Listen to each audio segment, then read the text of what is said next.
कुलदेवता कुलदेवीची कृपा प्राप्त करण्यासाठी अमावस्या, पौर्णिमा, मंगळवार, शुक्रवार किंवा कोणत्याही शुभ दिवशी नियमित किंवा किमान महिन्यातून एकदा तरी ही सेवा करावी. एक नवीन नारळ घेऊन तो सोलून घ्यावा. त्याला शेंडी ठेवावी. देवासमोर पाटावर किंवा चौरंगावर हा नारळ ठेवावा. त्या नारळावर कापराच्या छोट्या वड्या ठेवाव्या. एकानंतर एक सलग जाळाव्या.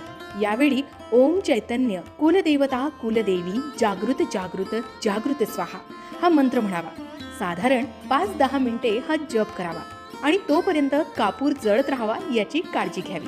कापूर आपोआप जळणं बंद झाल्यावर कुलदेवी कुलदेवता यांची क्षमा मागावी आणि माझ्या पूर्वजांकडून किंवा माझ्या परिवाराकडून आणि माझ्याकडून सुद्धा तुमच्या सेवेत किंवा तुझ्या बाबतीत काही चुकलं असेल, काही राहिलं असेल तर आम्हाला सर्व परिवाराला क्षमा करा.